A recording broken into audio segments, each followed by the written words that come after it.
On Story is brought to you in part by the Alice Kleberg Reynolds Foundation, a Texas family providing innovative funding since 1979.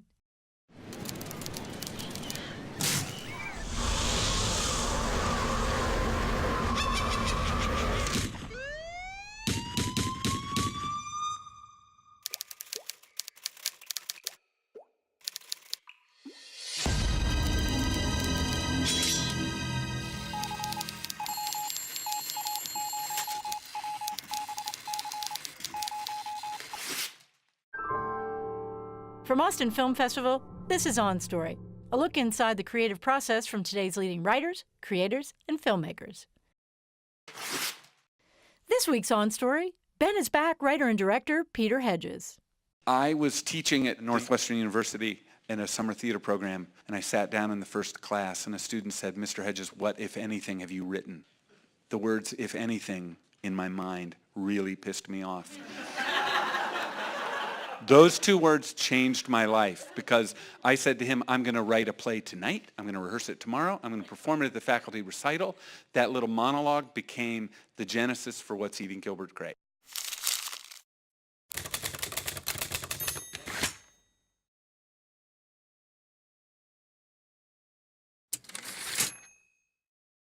My thought was, well, what if I became the most honest writer that I can be?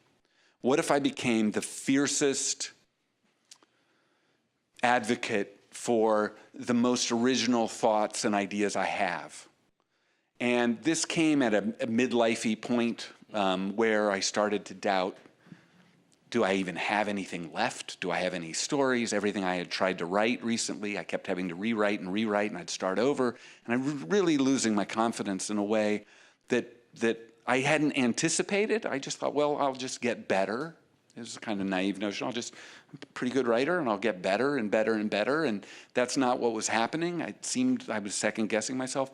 So what I did is I just decided to gift myself a period of time. I like this verb, gift myself. I gifted myself a period of time where I said, I'm not going to worry about money. I'll take out a loan or loans, whatever I have to do. And I'm just going to write something that I'm going to look at all of my ideas, like you probably have a bunch of ideas that, you know, I could do this, have a big file, and I looked at all of them, and I had this idea that I'd been working on for a number of years after the death of my favorite actor ever, and a death of a good friend, and a near death of a family member. I grew up in a family of alcoholics, so my DNA, my creative DNA, is completely informed by addiction and the disease of alcoholism and the disease of drug dependency. And that has shaped how I view the world, how I move in the world, how I live and love. And so it's natural for me to want to write about it. But I thought, what can I do? What are my gifts? And if I can find a way to make more authentic, bolder, more honest work, and get back to my origins, but also bring all the knowledge that hopefully I've accrued over being a writer for now over 35 years. I've been a writer. So that's what I tried to do. All right, so I've got a writing question to start off with, because you work in a number of different genres. You're a novelist, playwright, screenwriter. What was it when you pulled this particular story out of the bin and said, this is the truthful story that I have to tell? What about it said to you, this is a screenplay and I need to write this as a screenplay, make it into a movie? How did Ben Is Back get started as a film? Well, my goal is to make urgent, necessary work now. This is my mantra, and I want to reach the most people. And so film for me is the best of the mediums I've worked in. I'm going to just reach the most people, and I think can be the most impactful. What I like about film is that it's more democratic. Lucas is doing a play on Broadway right now. It costs quite a bit to get a ticket, but you can see a movie for much less, and it can be working long after. Anyway, I just love the reach of film. There's something about a story that knows where it starts and where it ends. This film is, not an easy film to have made, but I felt like I could write about one family over one day, and I felt I could maybe do that. You talked about writing a role with fragility and ferocity, and most of the reviews that I have seen suggest that this is her best role ever. What I wanted to write was the best role for a woman of a certain age that I've ever written. Open this door. What is going on? What's going on? What?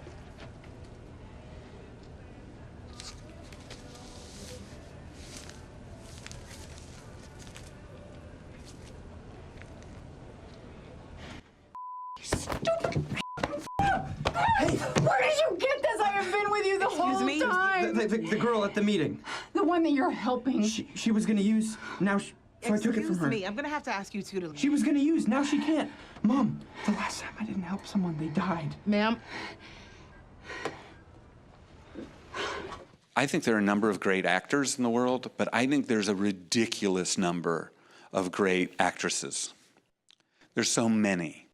So I can never say that I had one in mind, because there are so many that I love that I feel are underused. This is actually a pretty thrilling year. There are a lot of great performances. I originally, when I started to write this film, I thought it was a story about a sister and a brother.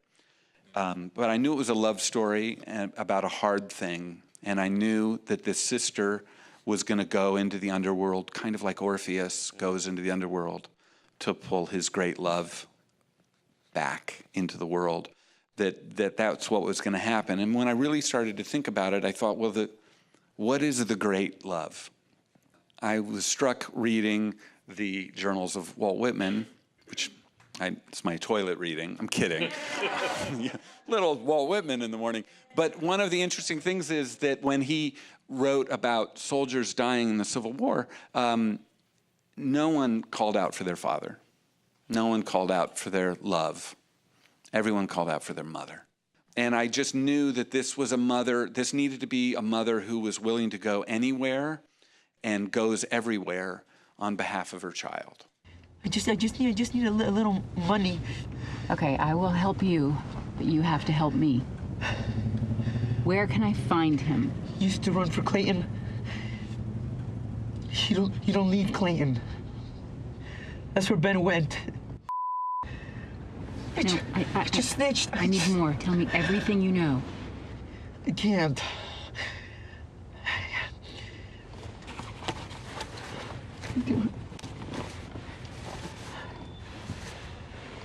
You can. Where is he?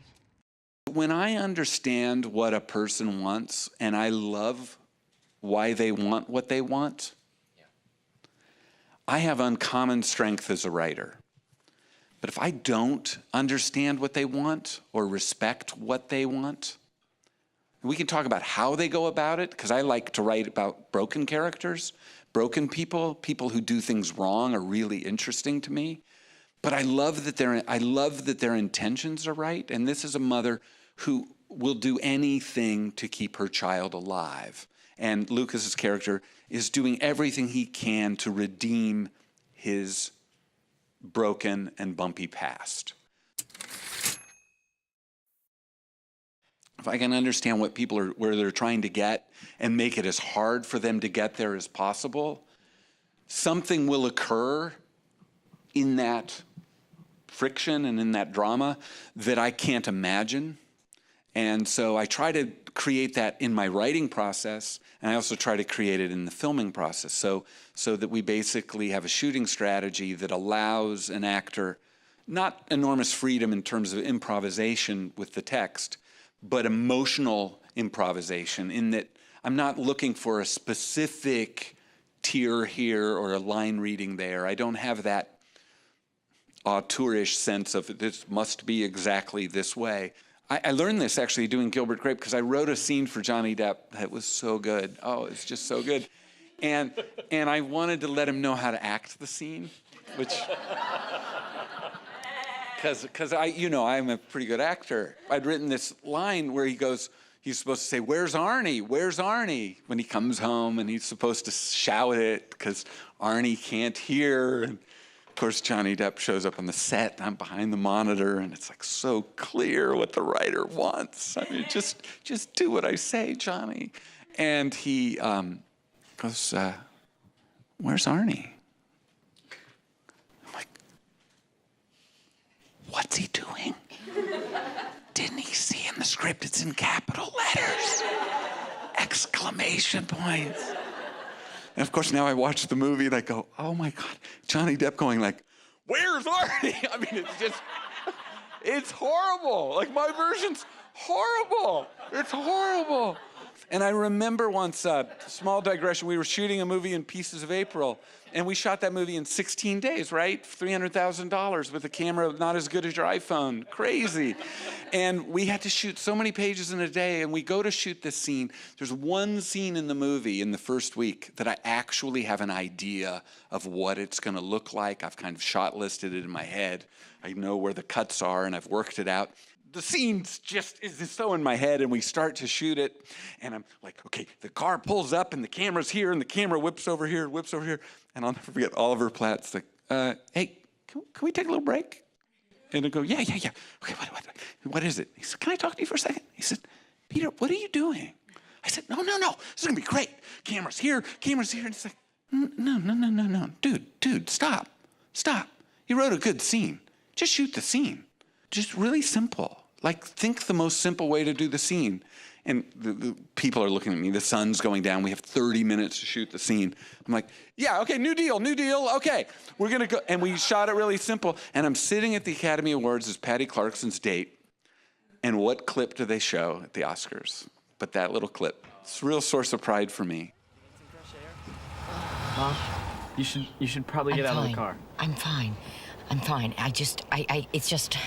keep waiting for a good time to tell you, but there's really no good time. I need everyone to listen. I don't know how to say this. We need to discuss how each of you, oh God. It's okay, sweetie. How each of you, in your own way, is going to handle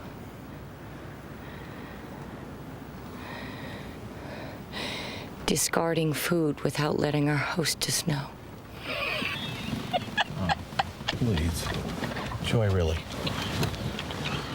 That's not very funny.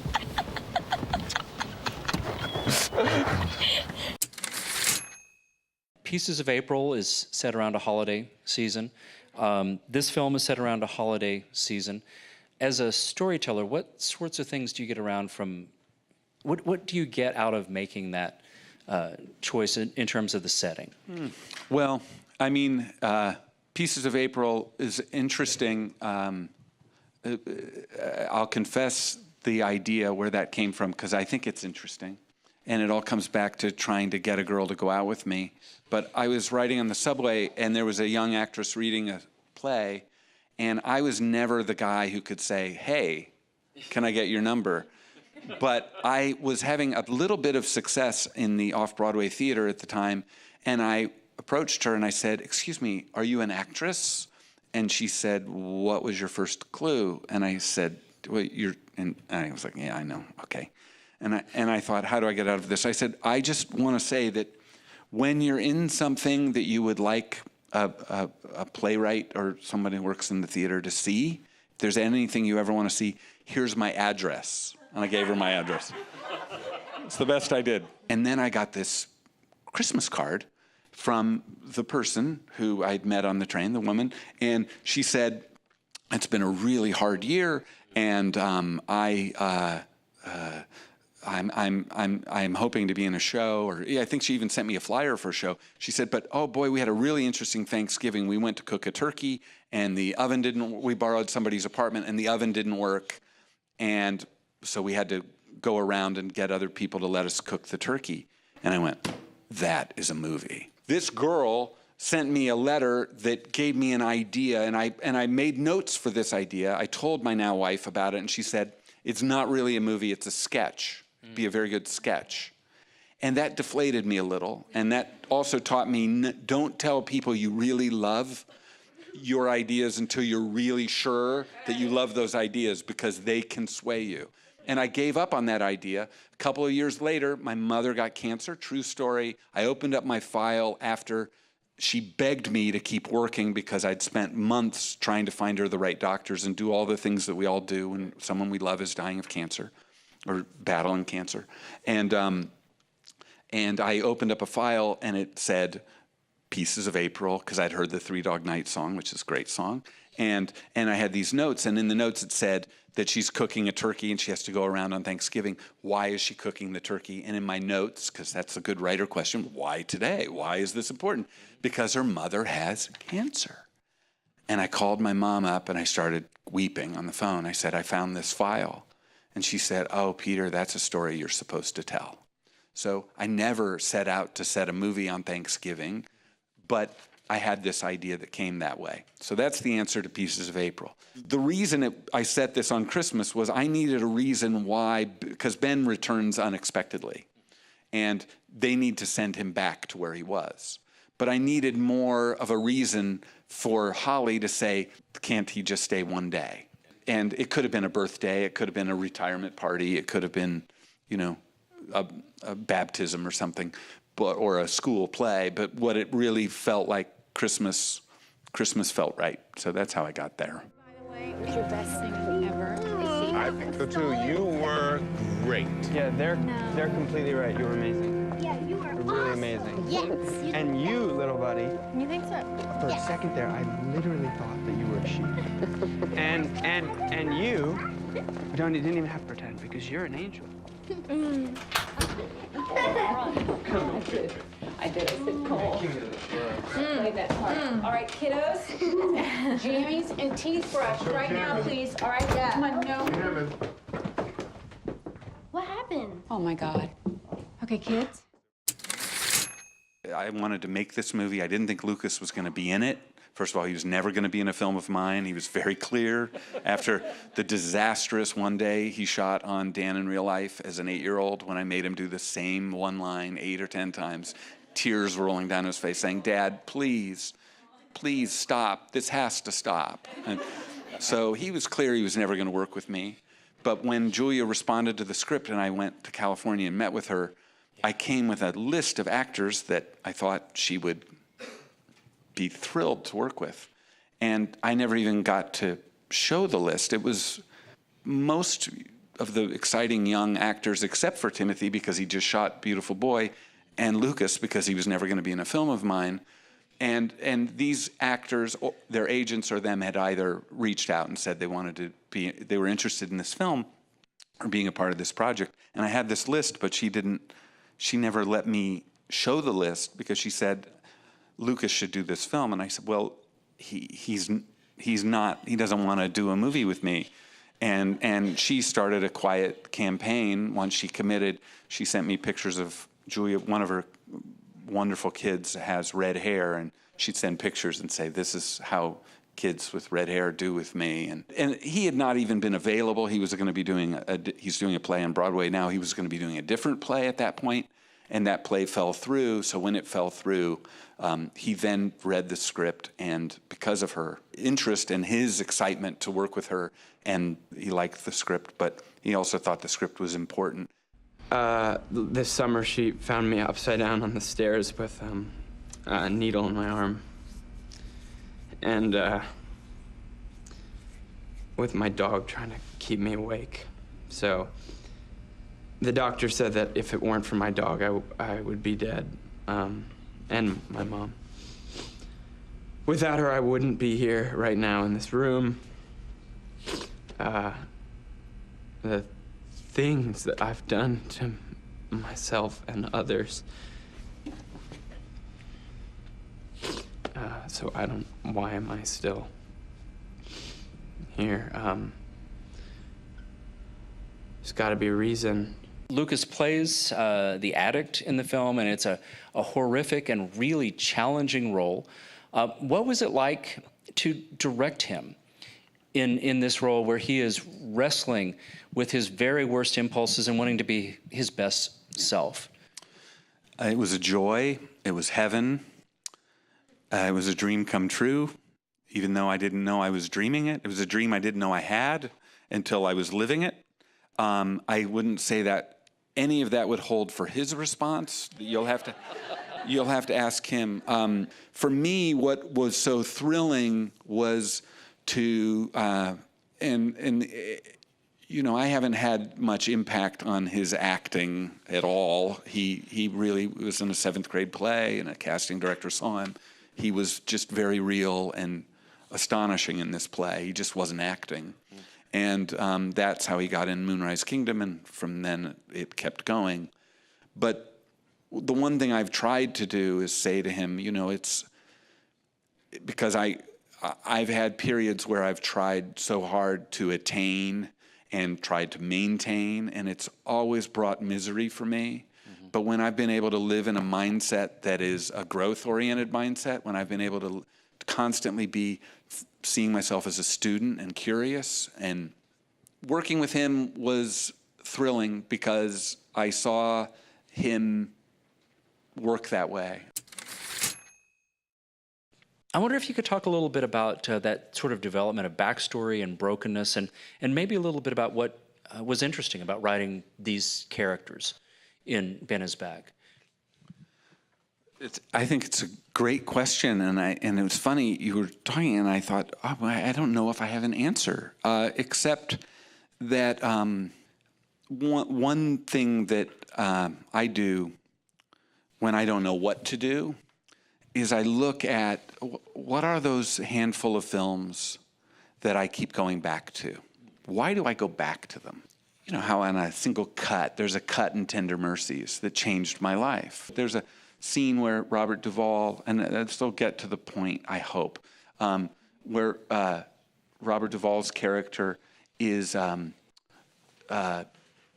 their child, Ellen Barkin's character, has died. Sorry for the spoiler, but if you haven't seen the movie, you know, come on, it was 1982, yeah. Get to it. But he goes to his ex-wife, who's a country singing star and has enormous wealth, and she's crying in bed, and he's sitting there almost as a witness, holding his hat as she weeps. And the next cut, he's planting in the garden. Mm-hmm. And I can't explain to you how many times in my life when I've experienced a great loss, and there have been too many, I think about that cut. You've lost your child. You plant in the garden. So I go back to those movies that are telling me how to live. I ask myself before I really go deep on something, two questions. Am I going to be irrevocably altered for having told this story? Will it change me? And if it does, that's box one. And then box two is, do I believe, I can't know for sure, but do I believe in some way is this story going to be useful? So one of the things that can really guide, can be a touchstone, is what are those movies that have excited you and touched you? And can I be a part of, what's my version of that, you know? And so I'm chasing the celebration. I'm chasing it. I'm chasing it all the time. And I don't ever expect to reach it, but that's okay. You've been watching a conversation with Peter Hedges on Story. On Story is part of a growing number of programs in Austin Film Festival's On Story project, including the On Story PBS series, now streaming online, the On Story radio program, the On Story podcast, and the On Story book series, available where books are sold. To find out more about On Story and Austin Film Festival, visit onstory.tv or austinfilmfestival.com.